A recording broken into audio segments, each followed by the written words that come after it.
guess I've always made paintings or made art.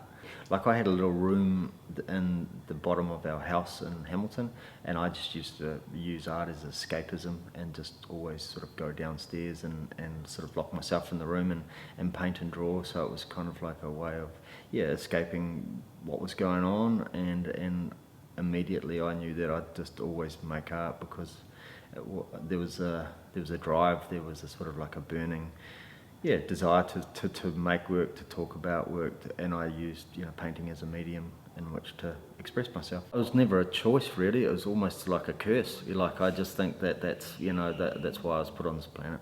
You know, that's what I've done since the beginning, and I'll just continue making work as well. It's just something that I have to do. Yeah, it's kind of like an obsession, you know, and being sort of possessed, I guess, in a way that you just have to make work. I'm not balanced unless I make work. You know, I always talk about the need to make work to be well, and I just figure that that's why I make work as well, is to get better in the mental and the physical, and that's the reason I make work. Yeah, I like the idea of sort of social realism. Like I've looked at sort of painters in the 30s and 40s, 1930s and 40s, both in Australia and New Zealand, and I associate myself sometimes with those artists. I like the idea of documenting the world around me, but different sort of subcultures, different views, whether that's religious views, going into sort of communities, which I've just done recently, or different sporting sort of subcultures as well. So I see myself, placing myself in these different environments and documenting, and in a way that is, like a social sort of commentary or a social realism.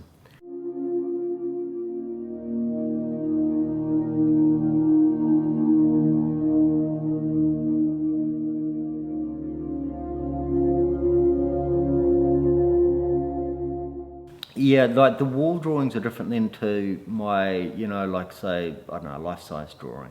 So like I find drawing very relaxing, therapeutic, wonderful sort of outcome in a way, and it's almost a treat for me to draw, whereas painting's different. Painting for me is a real challenge, it's a real slog. That's what I'm challenged to. I'm challenged to materials as well. So like when I become familiar with painting, I change it up, like I'll change different material, the different substrate that I'll work on in order for the challenge to arise. Whereas like drawing, like I was saying, it's a easier way for me to communicate, but it is like a treat. It's like after I finish a series of paintings, then I can make some drawings. With the wall drawings, it's different again. Like I always sort of say that painting's a lonely sport, whereas the wall drawings is working with a lot of people. So like I might have, I don't know, up to a dozen assistants helping me, and it's a really collaborative sort of event. And the way that I've really enjoyed it, I sort of coach people with the wall drawings, and just like I would at boxing, like I'm a boxing coach.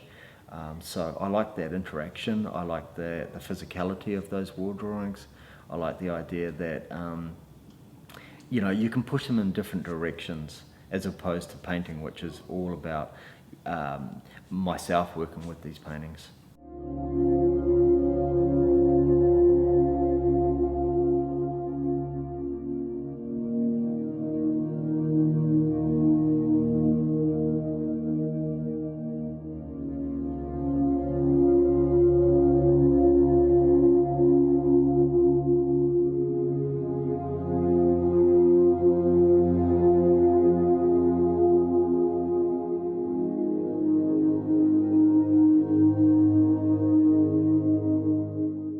I was invited to come into this community to look at, I guess, portraiture, and I took a whole lot of oil paints with me, and it was just an opportunity to hang out with the Matamili artists, to talk about portraiture, talk kind of about what I do and look at what they do, and to just have a conversation about painting, really.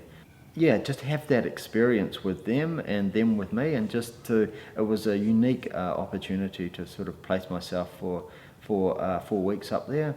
And like I'd been to a community before, but not one so remote, and it was just, you know, a wonderful experience to actually make portraits of these people and get to know them a little as well, and just to see what their daily life was. I mean, their routine was great. It was, you know, sort of 8:30, 9 o'clock at the studio. By 3 o'clock they would go hunting. So whereas I'd go boxing, they would go hunting. And it was great that, you know, they took me on hunting or different sort of activities as well. But just, you know, like looking at portraiture as well was important. And it was just that notion of communication between artists, and it was, yeah, a really sort of eye-opening experience.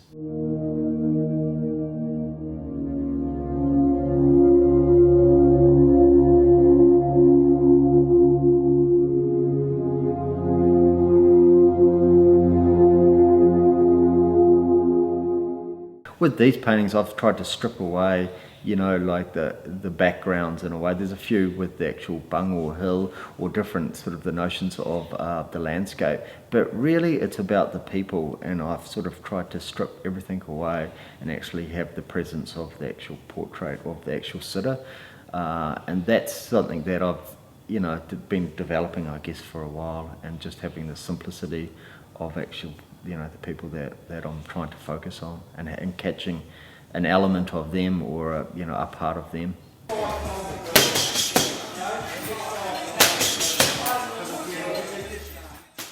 I was always really apologetic that I sort of played sport. I played tennis and rugby and surfing, and I sort of like, I would make sure that no one at art school knew I did those things, because I was kind of embarrassed that, you know, an artist shouldn't be involved in those things. And it probably wasn't until I came over here in 96, 97 that I think, well, you know, like Australia's just as obsessed about sporting as I am. So it's kind of nice that I then thought, well, this is really interesting. I can talk about this other big part of my life in my actual art. As far as the masculinity goes of it, like, I mean, I like the extremes. I like the extremes of boxing is what I'm excited by. I'm excited that, you know, like I challenged an Australian artist to a boxing match. That was, you know, 14 years ago, and now in a way the work continues on.